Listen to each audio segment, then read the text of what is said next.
shit is vicious. But all right, let's go ahead and start the show off with the first segment, the quote of the week. Obviously, for those who aren't aware, each of us are bringing an interesting quote that we heard during the week to the episode, and we talk about it. It could be anything about sports. It could be anything about life. Doesn't matter. But Dre, I know you said you had something you wanted to bring to the table this week. What was your quote of the week? I feel like my quote of the week always comes back to something Washington football related, but mine is Martin Mayhew's quote this week. Anytime you see guys with limited time on the job, that is a concern for me with the quarterback position.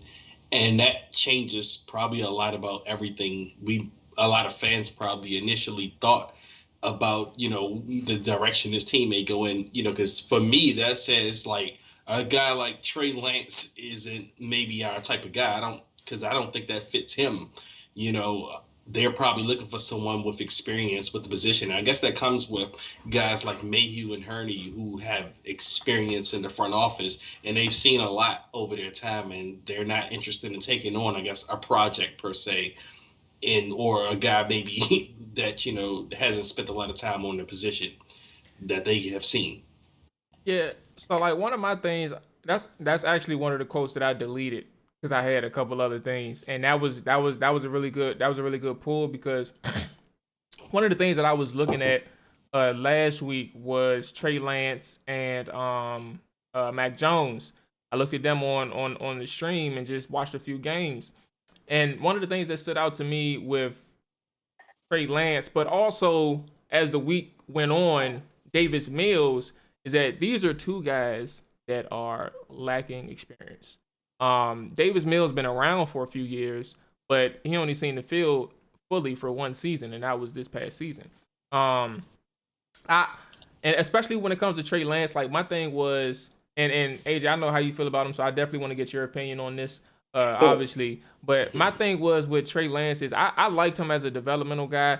I had questions about his ability to see the field um, down. I think it was 12 plus yards or down the field. I had like in terms of consistency, that was my main question. He's an elite runner. He's an elite playmaker in terms of being on his being a runner. Like he's powerful. Reminds me of Cam Newton when he runs.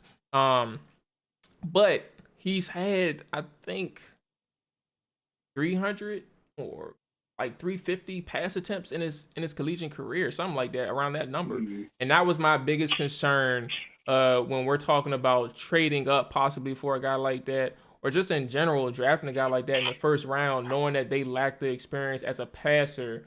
And then you're trying to draft him in the first round. I think that's where the pitfalls lie for not just Trey Lance, because that just happens to be this year's example in terms of first round prospects, but just in general, drafting quarterbacks early or players with that little experience as something that really needs to be showcased in the pros. I mean, excuse me, in the college level before going to the pros.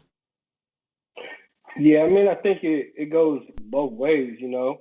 There's guys that haven't played that long that get to the NFL level and play amazing, you know.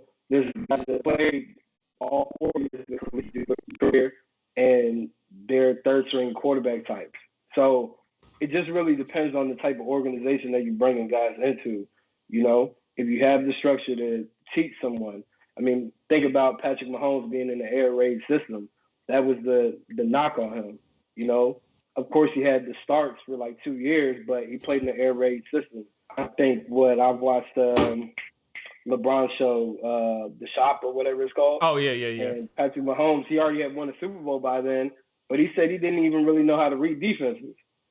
So That shit was it's just crazy. He more didn't even so, read it. He didn't even learn until like his second or third year in the NFL. To your point. yeah. So it just really depends on what infrastructure you have set up for this person to succeed. You know, a lot of teams don't have that infrastructure. Prime example, Washington. They didn't have the infrastructure for Dwayne Haskins to succeed, you know, coming off with limited starts at Ohio State.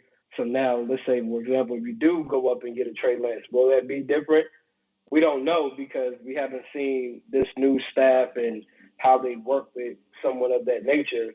But I mean, even if you look in the draft for next week, you got a guy like Greg Russo, defensive end at University of Miami. He's probably been playing DN for like 1.5 years, but he's going to go top 20 in the draft. You got even people that they're saying the Wusu kid from Notre Dame. He Oh plays yeah. at Rover College. He's not used to taking on blocks and being a linebacker. So if you draft him now, are you putting him at safety or linebacker? He got to learn that. It just really depends on your coaching staff and how you can get guys prepared. But I mean, with Trey Lance, I think if you simplify, that's Kyle Shanahan's biggest strength. He can simplify a game plan for a kid, and let them grow as time goes on. But if you simplify and play to their strength, their attributes, I don't see how you can't succeed. I mean, you're not gonna learn nothing being on the bench. Like, you might pick up on guys' mannerisms around you, like their study habits, but you still got to go and produce on the field. Like, you take a guy like Chase Daniel, he's been in all these systems, but you put him on the field, he a bum. Like, straight up, just I mean, you can know something, but you still have to execute upon it. Like, we all have visions, dreams, and goals. Like, we all have business ideas, business plans, but if you never execute upon those things, what good is it? Like, that's the same thing as taking a quarterback and saying they got to sit.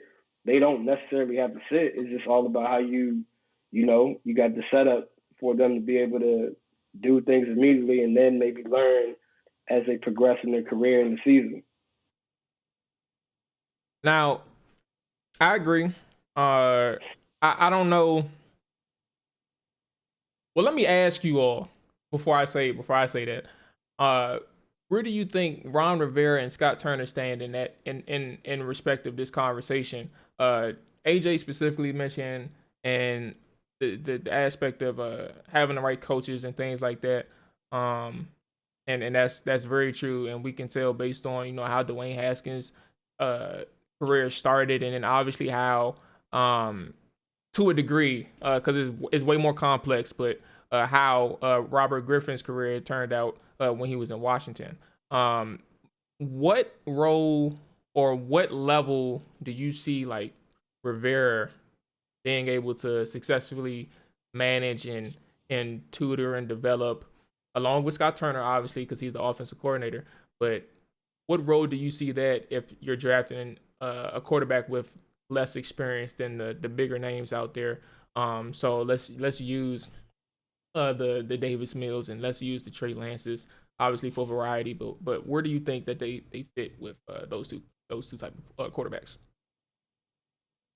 I mean, for me, I feel like if Ron and company decides that they want to take a chance on one of those type of quarterbacks like a Trey Lance or a Davis Mills, Ron is good. I feel like if he's going after you, he has a reason. They've done their due diligence. This isn't like regimes of the past where you just feel like they're just trying to plug in a piece and they find out later. Like, shoot first, ask questions last. I think that was the Bruce Allen's, mantra. Bruce Allen But quote. Okay, with I see. yeah, I mean, I think I'm just saying, I think that's their mentality. They would just get guys and worry about the consequences later. Whereas I think if Ron Rivera, just being who he is, a military man, a disciplinary, he doesn't want anyone that he chooses to be a bad reflection of him.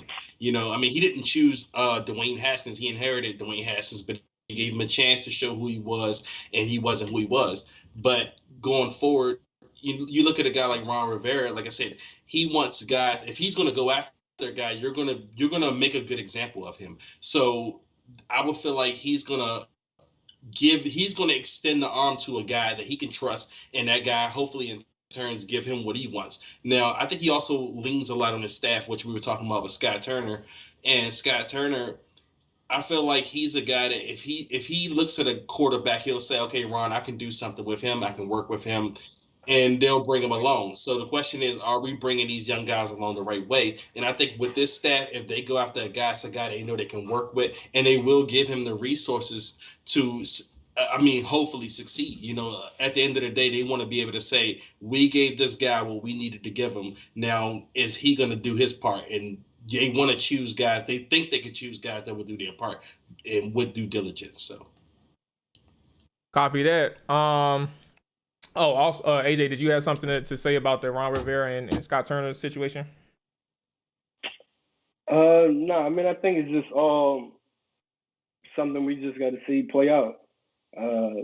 Scott and Ron haven't even been together that long to even know what the case study is on that, and they haven't developed a quarterback yet for us to even have a prerequisite of what it would be. So I mean, Fair. we just got to see what's gonna happen. That's fair.